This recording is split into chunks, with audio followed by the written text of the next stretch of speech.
My name is Beast. I am 53 years old, and if you're listening to me right now, you're about to witness how a man who spent his whole life staying calm finally learned what it feels like to break. And before we go anywhere, I want to ask you the same question I ask every person who steps into my world of betrayal and justice. Where are you joining us from, and what time is it where you are? Because once you enter this story, time stops mattering. Only truth does. You ever feel your chest get tight, like something heavy is coming, but you don't know what shape it has yet? You ever feel like your own shadow has been following you, not to protect you, but to warn you? That's how everything started for me. Quiet, slow, like the air before a storm. And if you've ever lived long enough, you know the quiet is the part that lies the most. I never thought at 53 I'd be here, telling strangers about the day my whole life twisted into something venomous. I thought getting older meant peace. A good cup of coffee in the morning. A small garden. A faithful wife, someone who grows old with you. But sometimes peace is just the calm a snake gives you while it coils around your leg. My wife, Mira, she was 48. Sharp eyes, sharper tongue, and a smile that could disarm a man even when he knew she was lying. We had been together 26 years. 26 years of thinking I understood her. 26 years of believing that loyalty was something unbreakable between us. But betrayal doesn't knock. It doesn't ring a bell. It slips in the back door wearing your favorite memories as disguise. And if I had known what she was hiding, if I had known what she was doing behind my back, in the one place I thought I was safe, maybe I wouldn't have been so gentle all those years. Maybe I wouldn't have been so forgiving. Maybe I wouldn't have trusted her at all. Because the truth is this. I was living with a stranger. And that stranger thought I was too old, too soft, and too blind to ever catch her. But a man named Beast is not soft. He's patient. It started with small things. You ever have those moments when something feels off but not wrong enough to confront? When your instincts whisper but your brain says, "Don't be dramatic"? That's where I was. Mira suddenly had excuses. Yoga classes twice a day. Evening stretching sessions. Weekend wellness retreats. She'd come home smelling like eucalyptus and peppermint, claiming it was from the stretching gel her instructor used. And every time she said it, she acted like I was supposed to swallow it whole. But every lie she told tasted like a grain of sand on my tongue. And the more she talked, the more sand collected. Until it felt like my mouth was full of dust. And then came the night that cracked everything open. I remember it clearly. The house was quiet, too quiet. She said she was going to late-night yoga. But her mat was still hanging on the rack. Her stretching gel was missing from the cabinet. And I felt something in my gut twist, like someone grabbed my insides and squeezed. So I sat down. In the dark. In the silence. And I waited. When her car finally pulled into the driveway at midnight, I didn't greet her. I didn't ask where she was. I just listened. The way she shut the door. The way her footsteps hesitated. The way she inhaled before entering the living room, like she was rehearsing an excuse. She walked in and froze when she saw me sitting there. "Oh, Beast. You're awake." Her voice shook. And right then I knew. I asked her one question, just one. "Where were you?" And she broke eye contact. A guilty person never looks at you straight when they lie. She muttered something about a deep stretch class. But the smell on her clothes wasn't eucalyptus this time. It was cologne. And not mine. But I didn't explode. I didn't confront her. Men like me don't throw our anger around. We store it. We sharpen it. We turn it into something useful. I simply nodded and said, "Long night, huh?" And she relaxed, too quickly, too stupidly. That's when I knew the game had officially begun. The next morning, I followed her. Old men aren't expected to be quick, but she underestimated me. She drove to a small studio. A yoga place. One I had never seen before. And there, through the window, I saw her instructor, her teacher. A man half my age. Muscular. Smug. The kind of boy who thought stealing another man's wife made him a king instead of a coward. They weren't doing yoga. They were laughing. Touching. Using that same damn stretching gel she always talked about. And something inside me went cold. You ever feel your heart freeze, not from sadness, but from clarity? That was the moment I stopped being her husband and became her reckoning. I didn't confront them. No, that would have been too easy. Too satisfying for them. I was planning something different. Something she'd never see coming. Something that would make them remember my name long after their shame faded. So I began to watch. Observe. Study. Every Friday, they used that stretching gel for partner routines. They poured it into their hands, rubbed it along their arms and legs, slid against each other while holding poses. And the room always smelled like peppermint because that gel was practically mint-scented slime. And suddenly a question hit me so hard I nearly laughed out loud. What would happen if that gel wasn't gel anymore? What if it became something permanent? Something impossible to separate without help? A glue crossed my mind. But not just any glue. Industrial-grade bonding adhesive. Clear, strong, and easy to slip into a container without detection. It looked exactly like gel. Shiny, smooth, innocent. And the more I imagined their terrified faces, the more I felt a spark of satisfaction in my chest. Call it karma. Call it fate. Call it revenge wearing peppermint perfume. I waited for my chance. One afternoon, Mira left her gym bag in the laundry room while she showered. I opened it. Her stretching gel was inside, a nearly full bottle. The label was peeling, the cap loose. She never took care of anything she didn't value. And clearly, she didn't value me. I emptied the bottle into the sink, then filled it with the adhesive, the kind used to weld wood and metal together. The kind that hardens with body heat and pressure. The kind professionals use gloves for because it bonds skin to skin in under 30 seconds. I sealed the cap, wiped the bottle, placed it back exactly where it had been. And as I closed the bag, I whispered to myself, "You chose this path, Mira. You walked into your own trap." 2 days later was Friday, their partner stretch routine day. I woke up early, made coffee, and acted as though it was any ordinary morning. She kissed my cheek, like she still deserved that right, and drove off. I followed. Slow, silent, a ghost in a silver sedan. They started the class. I watched from the open window in the hallway. They warmed up. She pulled out her gel. My gel. His hands reached for it. My heart didn't race. It slowed, like the world was waiting with me. He squeezed it into his palms, rubbed it down his forearm. She applied it to her thighs. They lined up for their partner pose, a reverse back-to-back lean, where their skin pressed tight together. And then I saw it. The moment they realized something was wrong. Her face twitched. His jaw clenched. Their skin didn't slide, it stuck. Hard. She tried to pull away. He tried to reposition. Their arms locked. Their legs bonded. Panic flashed across their faces like lightning. Mira screamed. The instructor cursed. The class froze. The more they moved, the tighter the adhesive fused. The heat of their bodies activated it. Within seconds, they were glued together at their sides, their arms, their calves, everywhere the gel had touched.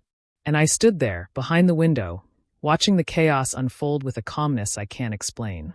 Not joy. Not triumph. Just balance. The universe finally correcting itself. They called 911. Paramedics rushed in. They carried the two of them out, still stuck, still panicking, still cursing the day they crossed me. And as the ambulance doors slammed shut, Myra's eyes met mine through the window. She knew. She knew exactly who did it. And she understood why. But this was only the beginning. Because revenge isn't one moment. Revenge is a story. And I was only on the first page. You ever notice how the world changes its temperature when a secret finally leaks into the open? How the air gets thicker, like everyone is holding their breath, waiting to see what will burn next. That's what it felt like when Mira and her little yoga prince were hauled out of that studio, glued together like two thieves caught stealing the wrong treasure. The city didn't know my name yet, but it whispered about the man behind the curtain. And while they whispered, I stood silent. A silent man is the most dangerous kind. Hours passed after they were taken away, and every minute felt like a match dangling over a pool of gasoline. I knew the panic that was unfolding in that hospital. I knew the frantic calls, the confusion, the humiliation. You ever see karma move? It doesn't walk. It slaps. I didn't rush there. I didn't even leave home. I wanted them to stew in that shame first. I wanted the doctors, the nurses, the onlookers to ask them questions they couldn't answer. How did this happen? What were you two doing? Why are you stuck like this? And I knew Mira, my wife for 26 years, had no explanation that wouldn't expose her. She could lie to me. She could lie to herself. But she couldn't lie to a hospital full of strangers. The house was quiet when I walked in. Too quiet. The kind of silence that echoes after a battlefield. I made myself a cup of tea and sat in my old chair. The one she always said looked ugly. She said it embarrassed her. Funny how her embarrassment shifted so quickly. I leaned back, closed my eyes, and let the warmth of the tea rest against my palms. I didn't smile. I didn't laugh. That's the thing about revenge. People think it brings joy. But real revenge, the kind I dealt, brings understanding.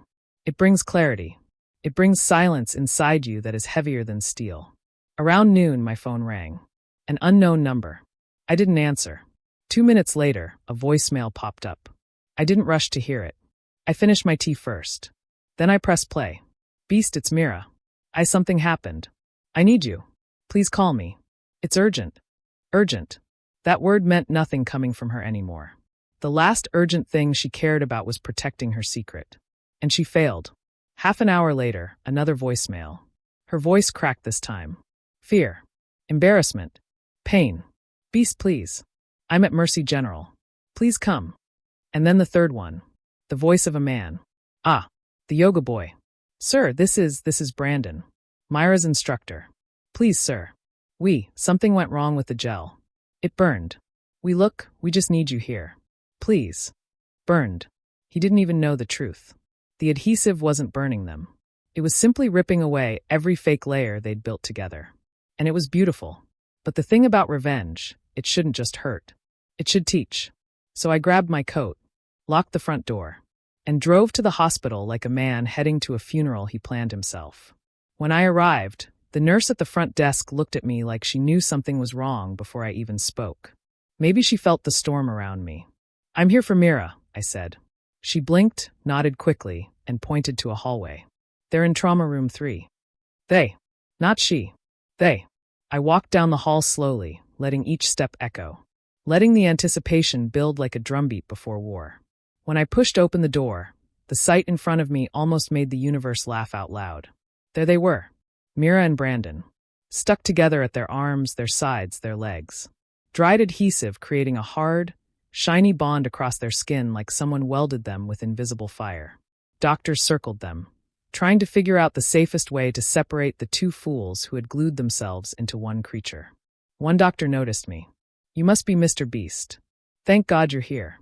Myra's eyes snapped toward me. Terror. Shame. Desperation.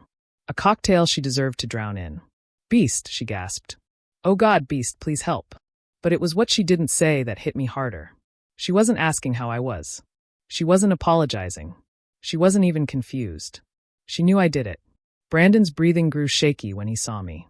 His voice cracked like a boy caught stealing candy. Sir. Please, something is really wrong. I stepped closer. Calm. Balanced. What seems to be the problem? One doctor explained. It appears your wife and this man accidentally used some kind of industrial adhesive instead of gel. Do you know how that could have happened? I tilted my head, pretending to think. Well, Mira always told me she keeps her stretching gel in her bag. Maybe she grabbed the wrong bottle. Myra's face twisted. Liar. You liar. She wanted to scream it. But how could she? Admitting the truth meant telling the room she'd been cheating. The doctor exhaled. We're trying to separate them, but we may have to cut sections of hair and possibly remove parts of adhered skin. We need your consent. My consent. Not theirs. Mine. Because legally, Mira was still my wife. He was nothing. He had no rights. He had no say. And the panic in his eyes told me he'd just realized that. Mira whispered, Beast, please don't be cruel. Please, this hurts. I leaned in slowly, letting my voice drop to a level only she and her lover could hear. You didn't think about pain when you lied. You didn't think about pain when you snuck out. You didn't think about pain when you chose him over me. Her eyes watered. Please, please. I straightened up and addressed the doctor. Do whatever you need to do. Save who you can. The room went silent. Save who you can. Brandon let out a choked breath. Sir, please don't leave me like this. I looked at him. Not with anger. Not with hatred. With the coldness of a man who had nothing left to lose. You glued yourself to another man's wife. Whatever happens next is between you and the doctors. They began the procedure. Scalpels. Solvents.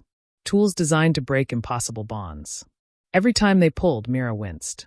Every time they separated a new section of skin, Brandon gasped. Their shame filled the room like smoke. But I didn't enjoy it. I watched it like a man watching a clock. Every moment was simply another tick toward the truth they had to face. Nearly an hour passed before the doctors created enough separation to wheel them into 2 different rooms. 2 stretchers. 2 different hallways. No more touching. No more secret poses. No more lies binding them together.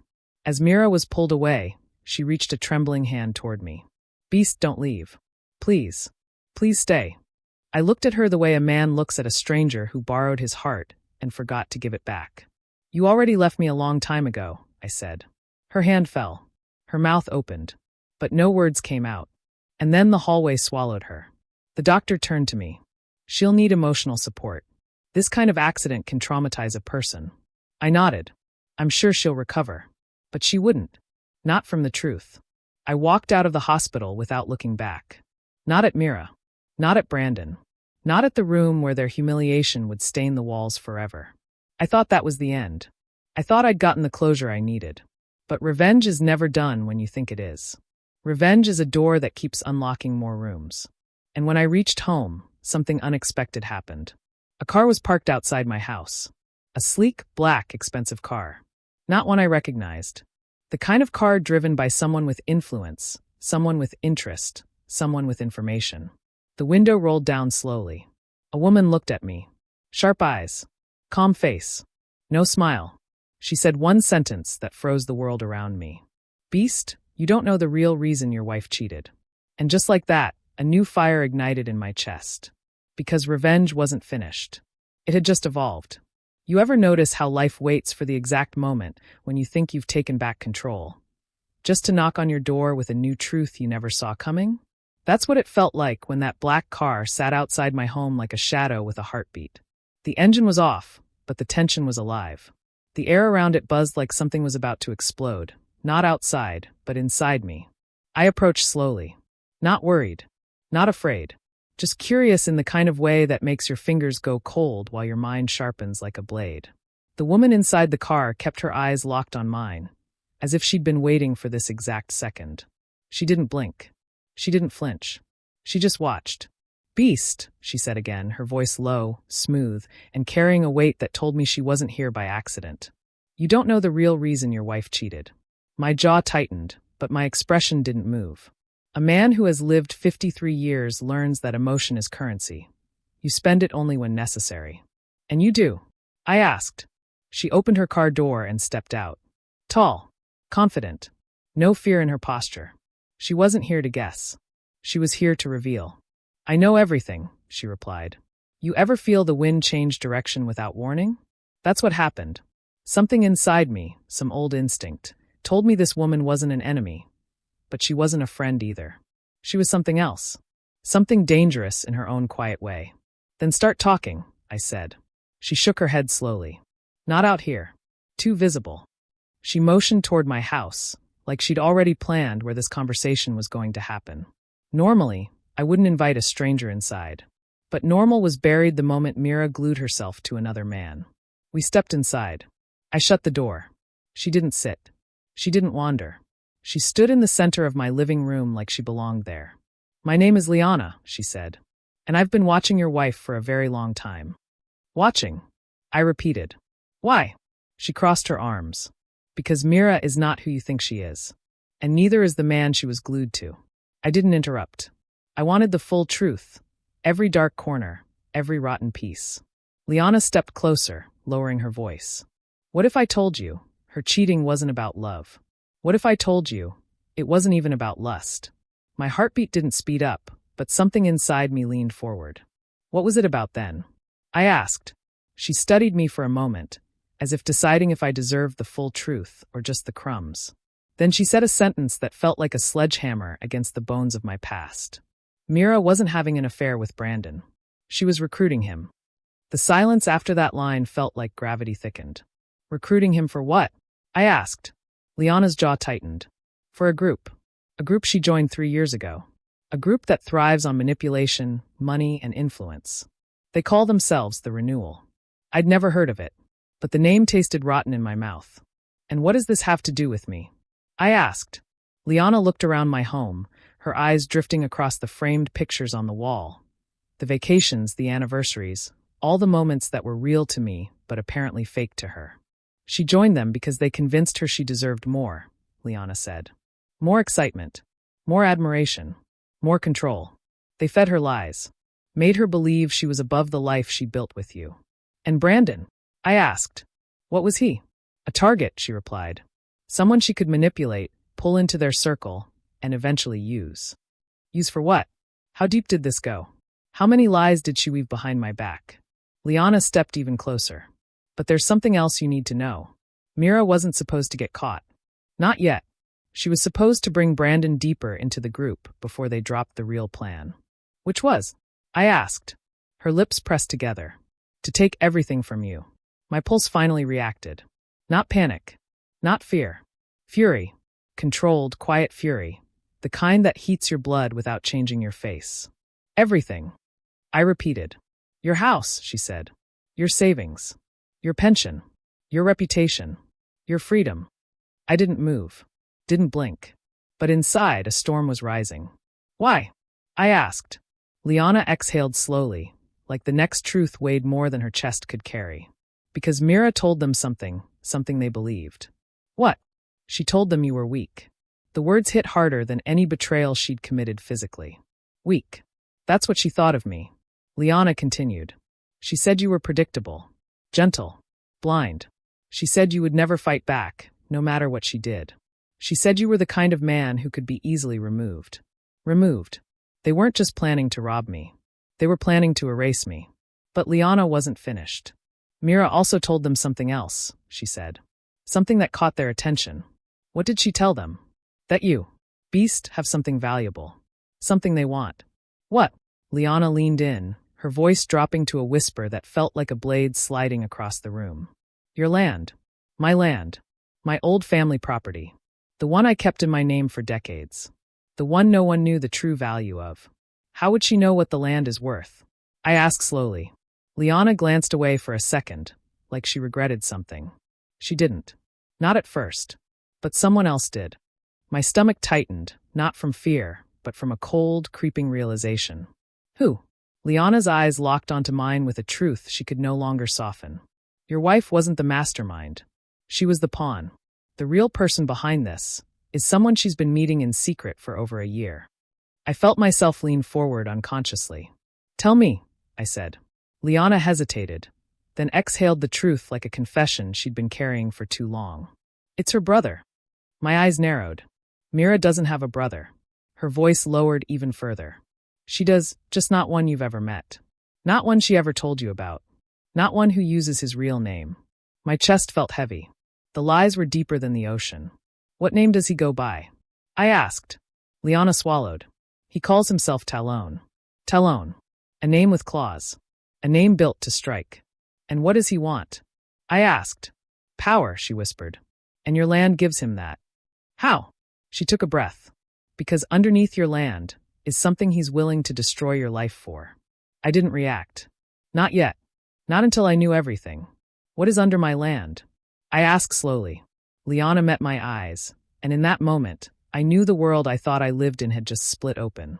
A hidden access tunnel, she said, leading to a vault. A vault connected to a network the government lost track of decades ago.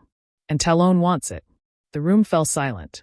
The kind of silence that comes before a storm destroys an entire coastline. And where, I asked quietly, is Talon now? Liana didn't look away. He's coming for you, she said. Tonight. A long breath escaped my lungs. Not fear. Preparation. I turned toward the window. The light outside was fading. And Mira? I asked. Liana shook her head. She's not done with you either. Once she's discharged, she'll come home. She'll pretend she's ashamed.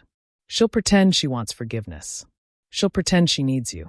And all of it, I said, finishing the sentence for her, will be a trap. Exactly. I looked back at Liana. Calm. Focused. Steady as steel. You came here to warn me, I said. Why? For the first time, her expression cracked, just slightly. Because Talon ruined my life too, she whispered. He took everything from me. And you, Beast, are the only person strong enough to bring him down. I stepped closer, my voice shifting into something colder than stone. Liana, I said, you came here for revenge. She nodded once. Yes. And what do you expect from me? I asked. Her eyes hardened. I expect you to finish what you started with Mira. I expect you to go deeper. I expect you to expose her. Break her. Break her group. Break her brother. And burn their entire plan to ash. I studied her face. She wasn't lying. She wasn't hesitant. She wasn't afraid. She wanted blood. What's your plan? I asked. She shook her head. No, beast. What's yours? The house grew quiet. The air sat heavy, and the truth settled in my bones like fire. My plan started the moment Mira chose another man. My plan grew the moment glue bonded them together. My plan sharpened the second Liana spoke Talon's name. And now it was time for my plan to evolve. Slowly I smiled. Not a warm smile. Not a friendly smile. A smile made of revenge and clarity. My plan, I said, is simple. Liana leaned forward. I'm going, I continued, to make them regret the day they ever thought I was weak. She didn't speak. She didn't need to. The air between us was already burning. Good, she whispered. But this story wasn't done. Not by a long shot. Because the moment she turned toward the doorknob twisted from the outside, and a voice I hadn't heard in years spoke through the cracks of my past. Hello, beast. Long time. Talon was already inside my home, and the real war had finally begun. You feel the air tighten around your chest as I tell you what happened next, because this is the part where a man's hope dies quietly inside him before something far darker rises in its place. You ever reach a point in your life where the truth is so ugly, so insulting, so humiliating that it forces you to become someone new? Someone colder.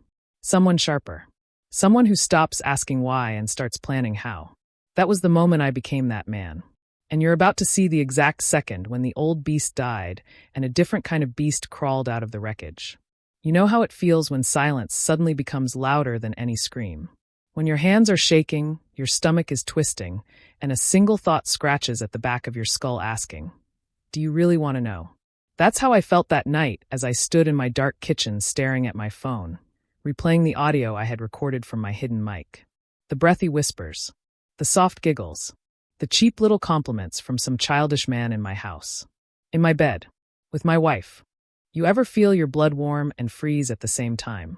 Because that's what ran through my veins. Not sadness. Not pity. Rage. Pure, calculated, seasoned rage. The kind only a man in his 50s can feel. The kind that comes with a lifetime of betrayal, disappointments, and patience worn thin like a blade sharpened too many times. And yet, even as my heart begged me to burst into that room and drag them out myself, something colder whispered in my ear telling me to wait. To watch. To let their arrogance become the rope they would hang themselves with. You ever notice how cheaters aren't just reckless? They're stupid. They think they're invisible because they lie to themselves more than they lie to you. And as I stood there in the darkness, listening to their muffled moans, I realized something so powerful it nearly made me smile. They weren't careful. They weren't discreet. They were comfortable. And comfort always breeds mistakes. And mistakes always feed revenge. Tell me something. You ever watch a person dig their own grave and not even realize they're doing it? Because that's exactly what those two were doing. Every night. Every whispered word. Every laugh. Every sigh. They didn't just betray me. They documented their own destruction. And I didn't have to say a word. I waited until the house fell quiet and their door clicked shut. Then I stepped back into our bedroom where my wife pretended to sleep. But if you've ever lived with someone long enough, you can tell the difference between real sleep and fake breathing. Her breaths were too controlled, too careful, too guilty. You ever notice how guilt changes the way a person pretends to sleep? Like they're afraid even their breath might confess. I looked at her face on the pillow. The woman I spent decades providing for. The one who told me she loved loyalty. The one who promised forever. The one who looked me in the eyes and said she was my partner. And in that moment, I realized something brutal. She wasn't my partner. She was my distraction. My blindfold. My weakness. And suddenly, losing her didn't feel tragic. It felt liberating. But you know what's worse than betrayal? When the person who betrays you thinks you're too old, too slow, too soft to ever figure it out. That's what fueled the fire inside me. Not just the cheating. The insult. The arrogance. The assumption that beast, me, the man who survived more storms than she could imagine, was too stupid to see the rain. As she fake slept, I opened her bedside drawer. You ever feel a question crawl through your mind like it's made of needles? Because that's how I felt when I saw the small bottle tucked beneath her lotions. The bottle with the red cap. The bottle she always used when she was too tired, for me but never too tired for him. I held it up, turning it slowly between my fingers. And as the hall light glowed against the plastic, a question whispered through me. You ever wonder how poetic vengeance can become when the thing they use to betray you becomes the very thing that brings them to their knees? Because right then an idea slithered into my mind so quietly, so cleanly, that it felt almost divine. Revenge isn't loud. It isn't messy. Revenge is patient. Revenge waits until the air is still. Revenge watches while they laugh. Revenge hides in the corners of the room collecting every detail. And when it finally steps forward, it doesn't yell. It whispers. So I closed the drawer. I put the bottle back exactly how she left it. But not before I replaced its contents with something that would turn their next night into the beginning of their worst nightmare. Not something deadly. No, I'm not foolish. I don't need blood to settle a score. I only need humiliation. Panic. Consequences. The kind of consequences that make you rethink your entire life, while strangers in white coats try to pry you off the person you threw everything away for. But here's the thing. Revenge doesn't work if you rush it. You ever sit at the edge of a moment knowing the next move will change the entire story? That's what I felt as I stood in that quiet bedroom holding the tool of their own downfall. My breath slow. My pulse steady. My thoughts cold as steel. I screwed the cap back on. I placed it in her drawer. I closed it gently. Because sometimes the loudest message is delivered in complete silence. The next morning she woke up like nothing happened. She smiled her fake smile. She stretched her arms like she slept peacefully. She kissed my cheek with those same lips she used to betray me just hours earlier. And I let her. Because you know what's more powerful than confronting a liar? Letting them think the lie still works. She got dressed. She made coffee. She hummed while she buttered her toast. Humming. Like she was the protagonist of her own little romance story. Like she wasn't standing next to a man who already knew everything. That's the arrogance of a cheater. They think their victim is still blind, even when he's looking directly at them with open eyes. You ever watch someone act so normal that the normal itself becomes suspicious? That morning, I watched her closely. Every move, every gesture, every smile, and every second reminded me of why revenge tastes sweeter when served cold. As she grabbed her purse, she paused. She looked at me, and for the first time, I saw something flicker in her eyes. Not guilt, not shame, fear. The kind of fear a liar gets when they sense their story might be cracking underneath their feet. Maybe it was the way I stared at her. Maybe it was the calm in my voice. Maybe it was the fact that I didn't argue, didn't question, didn't accuse. Because cheaters expect chaos. But they don't know what to do when the storm stays silent. She hesitated at the door. I said, "Have a good day."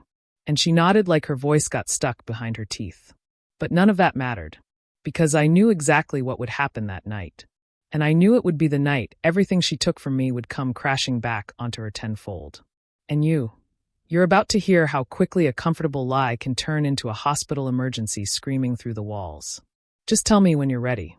You ever feel a day stretch so slowly that every passing hour feels like it's holding its breath? That's how the world felt as I waited for night to return. The night when my cheating wife would walk straight into the trap she built with her own hands. You know that quiet tension that curls in your stomach when revenge is no longer just a plan but a ticking clock. That was the pulse that throbbed under every moment of my day. I went through the motions like any 53-year-old man living his normal life. I drank my coffee. I fixed the loose hinge on the shed door. I swept the porch. I organized tools I didn't even need to touch. But beneath every casual movement was the same whisper running through my mind. Tonight, tonight, tonight. You ever watch the sun drop behind the trees like it's lowering a curtain before the final act of a play? Because that evening, as the sky dimmed into a bruised purple, I felt the shift. The moment when the world quiets and secrets start crawling back out of the dark. I could almost hear the pages of fate turning, dragging all of us toward a collision she never saw coming. I heated dinner. She came home late. Again. She tried to smile. Again. She tried to act normal. Again. But you know what was different? Her eyes. You ever look at someone and realize they're carrying a truth they hope you'll never touch? Her eyes didn't shine with confidence anymore. They flickered with the dull glow of someone who knows the walls are closing in, but doesn't know which wall will hit them first. She sat across from me at the table. She barely ate. She checked her phone more often than she breathed. She pretended it was notifications. But the way her fingers fumbled told me everything. She wasn't checking messages. She was checking the temperature of danger. You ever notice how guilt makes a person sweat even in cold rooms? She asked me how my day was. I told her it was fine. I asked her how hers was. She said busy. But her voice cracked when she said it, like the word itself was too fragile to hold up the lie behind it. She excused herself early, claiming she was tired. And I nodded, pretending to believe her, pretending to be the same oblivious husband she thought she'd outsmarted. But inside, the beast in me was already sharpening its teeth. Hours slipped by like they were sneaking in the shadows. Midnight approached. I could hear footsteps upstairs. Light movements. Drawers opening. A faint zip of a small pouch. You ever feel a chill run up your spine even when you've been planning for this moment? That was me, listening to her prepare for her next betrayal, like she hadn't already torn our marriage apart. She thought I was asleep as she tiptoed across the hallway. She thought she was smart. She thought she was slick. She thought that her little secret routine would stay hidden forever. But tonight wasn't like the others. Tonight, she carried the bottle. The bottle that didn't hold what she believed it held anymore. She crept into the guest room. The same room they'd used before. The same room where she thought she could keep playing the lead role in a romance she was too blind to see was falling apart. I lay quietly on my bed, listening, waiting, counting the seconds. And then I heard the faint knock. 3 soft taps. His signature. The lover who thought he was a man. The fool who believed he earned the right to step into another man's home. You ever feel disgust sharpen into something so pure that it almost feels like clarity? She opened the door for him. Whispered his name like it meant something sacred. I heard the soft rustle of clothing. The muffled laughter.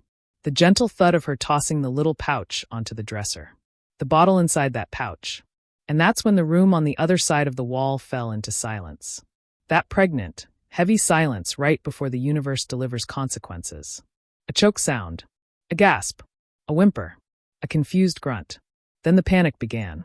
You ever listen to fear erupt like a volcano on the other side of a thin wall? It starts small. A soft what's happening. Then a rising oh my god. Then a break in the voice so sharp it cuts straight through the quiet. Their fear became a living thing, thrashing, clawing for escape.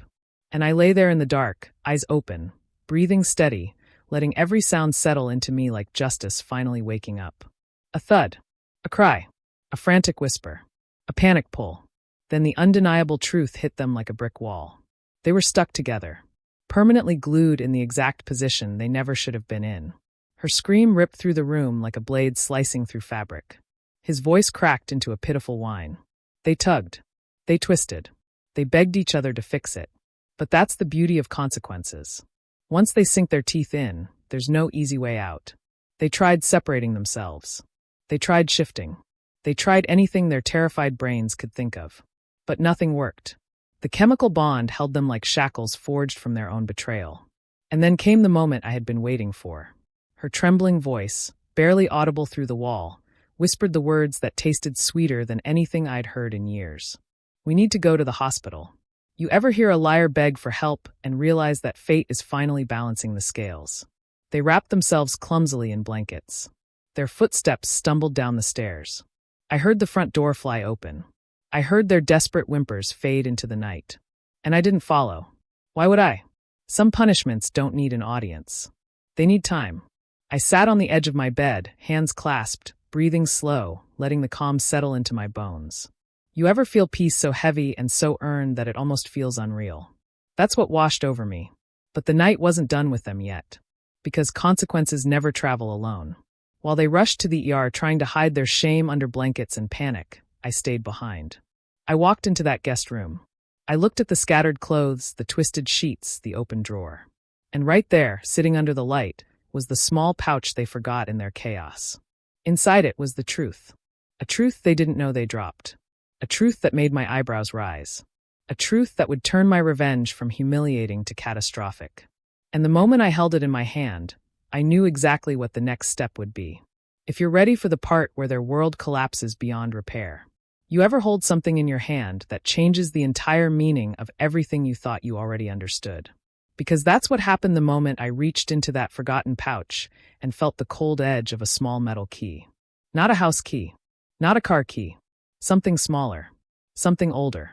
Something with a tag attached. A tag with an address I'd never seen before in my life. And you ever get that crawling feeling under your skin, the one that whispers that this isn't just another detail. This is the turning point. That's exactly how that key felt, like a silent confession she never planned to give me. I turned it over, letting the light catch its grooves, and a question dug itself into the back of my mind like a hooked nail. Why did my cheating wife have a key to a place I'd never been told about? People don't hide keys unless the door behind them guards something they're terrified you'll find. And in that single moment, the humiliation she suffered at the hospital wasn't enough anymore. Because betrayal doesn't end with the act you see. It ends with the truth you uncover. While she and her little toy boy lover were stuck together like two criminals handcuffed by their own stupidity, I stood in that quiet room, holding the one clue that told me their affair was deeper, older, and filthier than I originally believed.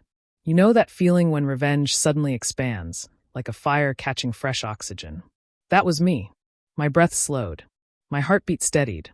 And the beast inside me opened its eyes a little wider. I slipped the key into my pocket, closed the drawer they left open, and walked through the house like a man walking through the ruins of something he once believed in. Every picture frame on the wall, every souvenir from trips we took, every piece of furniture we bought together. All of it looked different now, like I was seeing the ashes of a life I didn't realize had already burned down. You ever take one last look at something before you let it go? Because that night, as the clock approached 2 a.m. and their screams echoed in my memory, I knew I was letting go of the man I used to be. The one who forgave. The one who tolerated. The one who believed promises spoken by a woman who didn't even respect the air between us. I grabbed my coat. I grabbed my truck keys. And I left the house without looking back. The address on the key tag wasn't far. 15 minutes away, tucked behind a line of old oak trees, sat a small, isolated storage unit complex. The kind of place where secrets go to hide. The kind of place where people like her go to stash the life they never wanted their spouse to discover. You ever drive somewhere with the certainty that you're about to find something that will change everything? The night was quiet, the roads empty, but inside my mind the storm was raging louder than ever. I kept imagining what could be behind that locked door. Old letters, hidden gifts, pictures, evidence, maybe even proof that this affair wasn't recent at all, but years in the making. And the closer I got, the darker the possibilities became. When I pulled into the lot, the cold night air felt heavy, like it knew what I was about to do. The moon hung low, casting long shadows across the row of units. I stepped out of the truck, the gravel crunching under my boots, every sound amplified by the silence around me. You ever feel time slow down because fate wants to make sure you don't miss a single detail? That's exactly how the moment felt as I stood in front of Unit 47, the number printed on the tag attached to the key. My hand hovered for a second, not because I was scared, but because I felt the weight of what opening this door could mean. Once I turned that key, there was no going back. No pretending. No excuses. No more illusions. So I slid the key in. It fit perfectly. And when I turned it, the lock gave way with a soft metallic click. That sound echoed through my bones like the cracking of a lie finally snapping under its own weight. I lifted the door. And the smell hit me first. Dust. Old paper. Perfume. A perfume I recognized instantly. The one she had stopped wearing around me years ago. You ever feel your heart drop and turn into something sharp? Because that's exactly what happened as I stepped inside. There were boxes, shelves, bags, and something far worse than any of that. Pictures. Pictures of her and him. Laughing, eating, holding hands, traveling. A whole second life. A whole second relationship. A whole story she built behind my back for over 3 years. Not months. Years. She wore the necklace I bought her for our anniversary in one picture. She wore the scarf her mother gave her in another. She even held a coffee mug I recognized because I fixed the handle when it cracked. Every memory I thought belonged to us she had gifted to him. You ever feel so cold inside that even breathing feels dangerous? That's how I felt staring at a wall covered in photos labeled with dates. Dates that overlapped with holidays she spent with me. With birthdays. With family events. She wasn't cheating on me temporarily. She was living a whole damn double life. And in the corner of the unit sat something that made my jaw tighten. An envelope. With my name on it. Not Beast. My actual name. Written in her handwriting. Smooth. Neat. Like she prepared it with care. You ever feel your fingers tremble not from fear, but from fury? That's what happened as I opened the envelope. Inside was a letter. A letter dated 4 months ago. For months. She had planned to leave me. She wrote about wanting to start fresh. She wrote about how she deserved happiness. She wrote about how I would be fine without her. And the final line turned my stomach. I hope you will understand one day. Understand. That was the word she chose. Understand what? That she lied for years. That she stole time from me. That she robbed me blind emotionally while smiling to my face. But the part that struck the deepest wasn't the letter. It was the second envelope underneath it. Same handwriting. Same date. But this one wasn't addressed to me. It was addressed to her lover. And when I opened it, the first line tore the last threads of mercy out of me. I can't wait until he's gone so we can finally live the life we planned. He. Me. Gone. You ever feel your whole soul shift, like something inside you breaks away and reveals a version of you that has no limits anymore? That was the moment the final piece snapped into place. She didn't just cheat on me. She planned a future without me. She planned a life with him. She planned to replace me like I was nothing more than a placeholder until her little fantasy was ready. And that's when something inside me settled. Not rage. Not sadness. Something colder. Something clearer. Something sharper. A vow. If she thought the humiliation at the hospital was the peak of what she would face, she was wrong.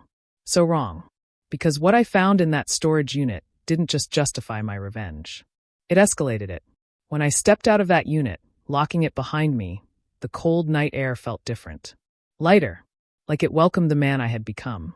The man who knew exactly what needed to happen next. And you're about to hear the part where I take everything she tried to hide and turn it into the weapon that destroys her life from the inside out. You ever walk away from a place knowing the truth you just uncovered has rewritten your entire life? Because as I stepped out of that storage unit and locked the door behind me, something inside me settled into a silence so deep it felt like standing at the bottom of the ocean. No sound. No mercy. No doubt. Just clarity. Cold, heavy clarity. The kind that only comes when you finally see a person for who they really are. I drove home with the letter burning a hole in my pocket, the words replaying in my mind like a taunt. I can't wait until he's gone. Gone. They didn't just want to replace me. They wanted me out of the picture entirely. You ever realize someone you loved wasn't just breaking your heart? They were preparing to erase you from their future.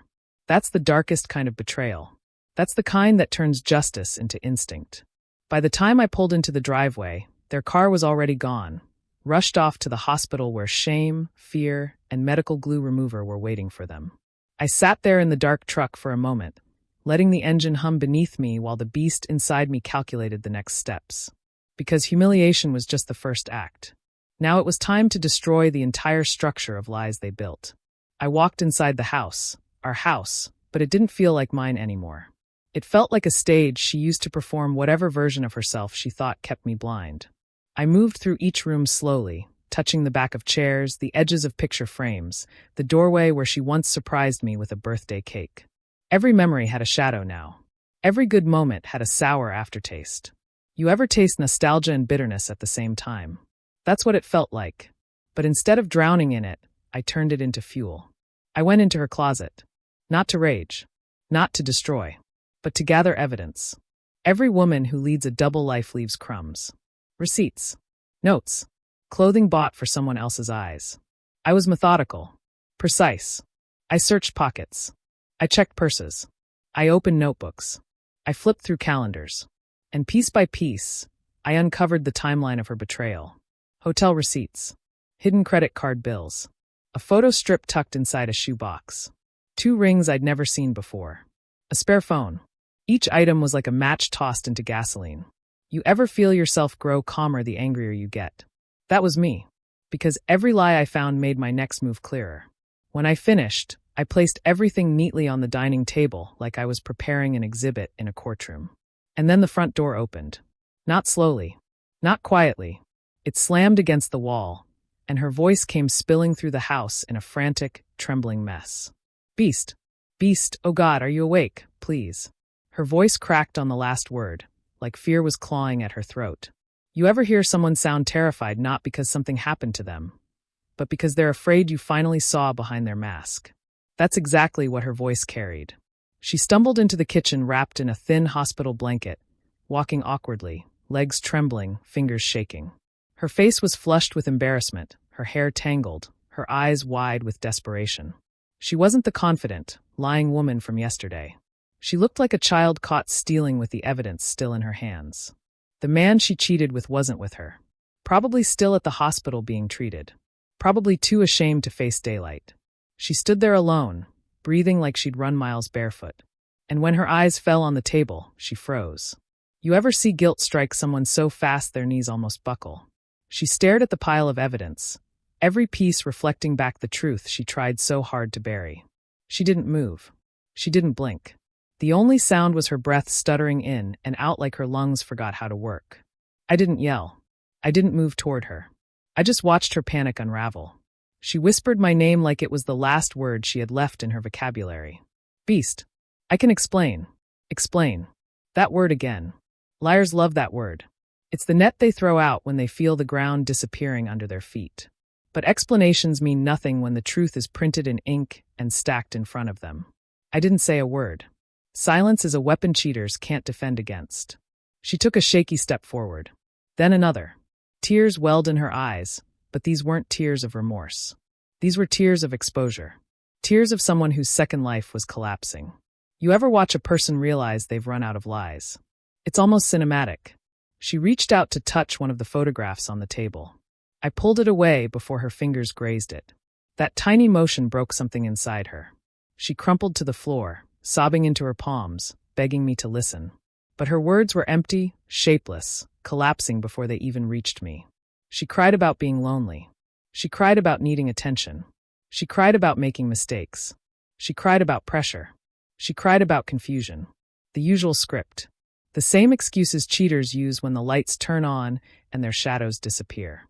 But then she said something that made my blood go ice cold. She whispered, I wasn't going to leave you. Not yet. Not yet. Not yet. You ever feel a phrase slice through your mind like a blade dipped in poison? Not yet meant she planned something. Not yet meant she had a timeline. Not yet meant she had a strategy. And everything inside me tightened into a knot of cold certainty. She didn't love me. She wasn't confused.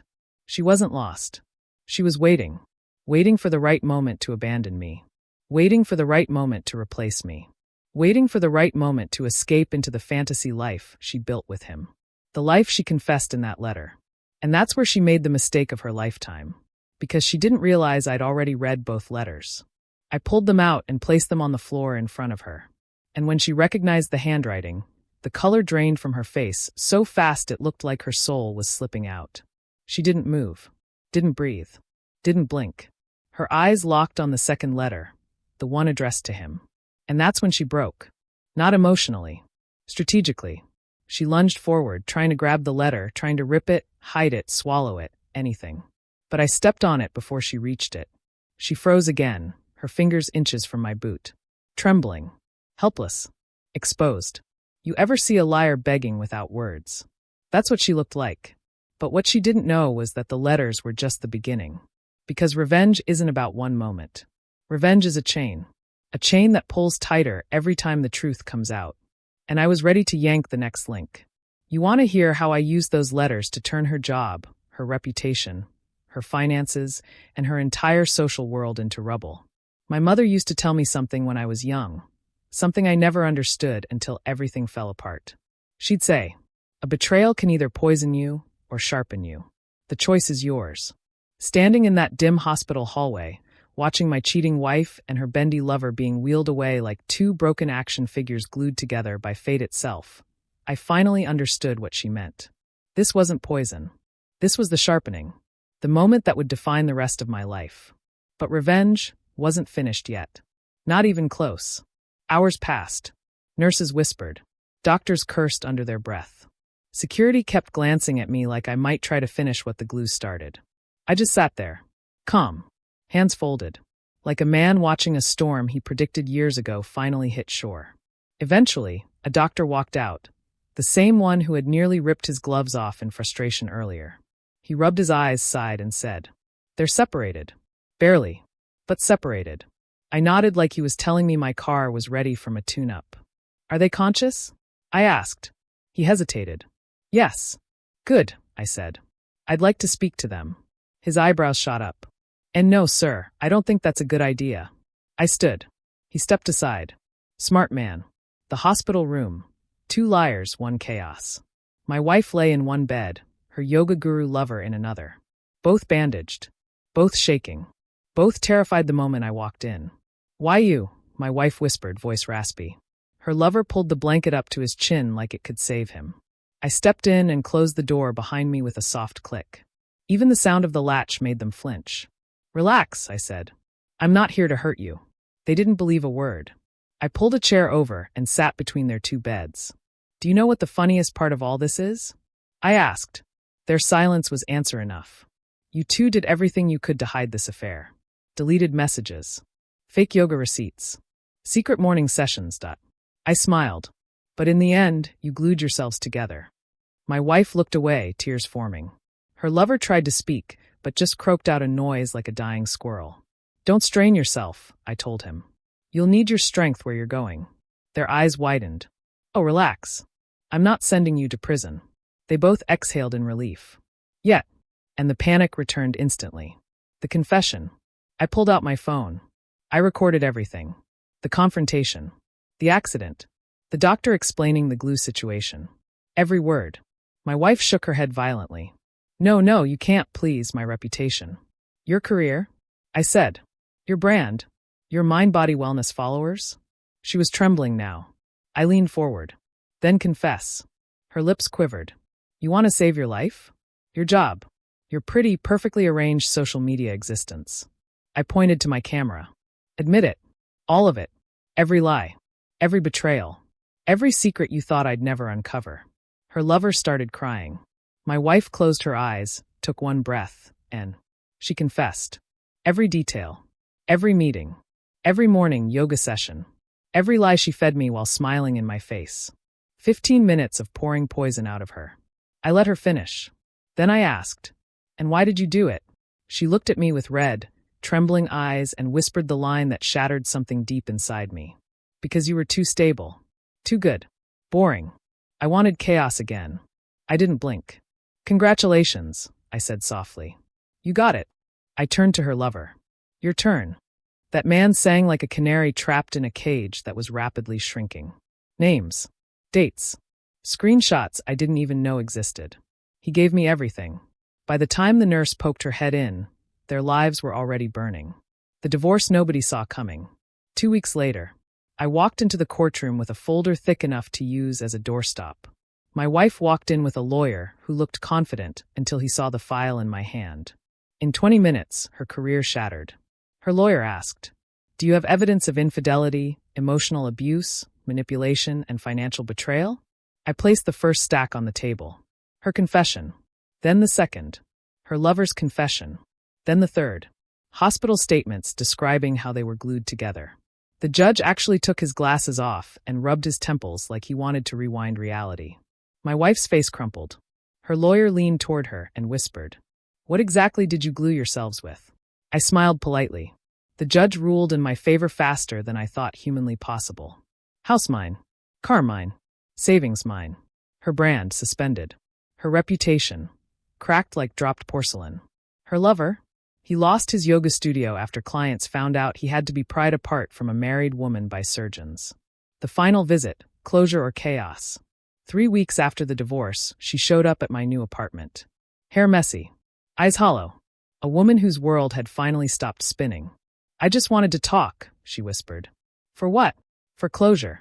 I stood in the doorway. She looked smaller than I'd ever seen her. "I know you hate me," she said. "But I loved you. I really did. I just lost myself." I nodded slowly. "Yeah, you did." Her eyes brightened a little, as if she expected mercy. But mercy wasn't mine to give anymore. "You didn't just lose me," I said. "You lost the version of yourself that was worth loving." She flinched like I slapped her. Then she whispered the last words she ever said to me. "Does it make you happy what you did to us?" I looked her dead in the eyes. "No," I said. "It makes me free." And I closed the door. The lesson. Life didn't get easier. But it got clearer. Peace wasn't the absence of chaos. It was the absence of people who created it. My wife wanted chaos. She drowned in it. I walked away. Sharper. Calmer. Whole. And every time I see a bottle of stretching gel at the gym, I can't help but smile. Because I remember the moment everything changed. The moment the lies finally stuck. The moment two cheaters learned the hardest lesson of all. Not all glue is meant to hold things together. Sometimes it's meant to break them apart.